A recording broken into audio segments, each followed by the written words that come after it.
ഇത് കനകമല പള്ളി, ഇരിങ്ങാലക്കുട രൂപതയിലെ ഒരു തീർത്ഥാടന കേന്ദ്രമാട്ടാ. ഈ പള്ളിയുടെ പുറകിലാണ് കനകമല കുരിശുമുള്ളത്. വലിയ നോമ്പ് കാലത്ത് അനേകം തീർത്ഥാടകരാട്ടാ ഈ മല കയറാനായിട്ടും പ്രാർത്ഥിക്കാനായിട്ടൊക്കെ ഈ കനകമലയ്ക്ക് വരാറുള്ളത്.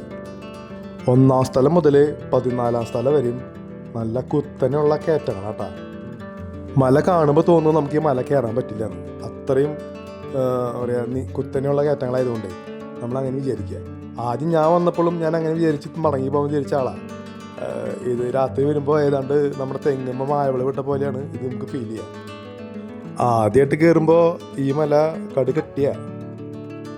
ഈ നോമ്പ് കാലത്ത് ഒരുപാട് പേര് ഇവിടെ ഈ മല കയറാനായിട്ട് വരുന്നുണ്ട് കേട്ടോ.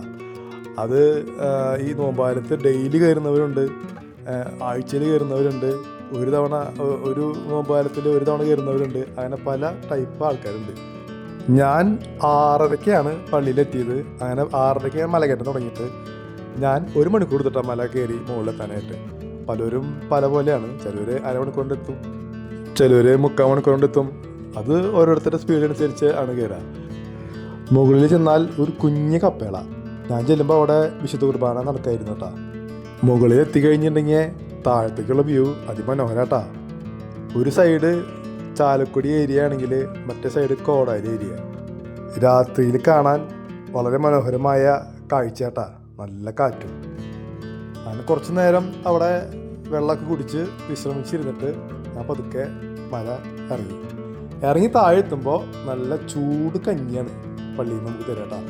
കൂടെ ഒരു ചമ്മന്തിയും. ഈ നോമ്പ് കാലത്ത് ഒരു തവണയെങ്കിലും നമ്മൾ ഈ കനകമല ഒന്ന് കയറുള്ളൂട്ടാ.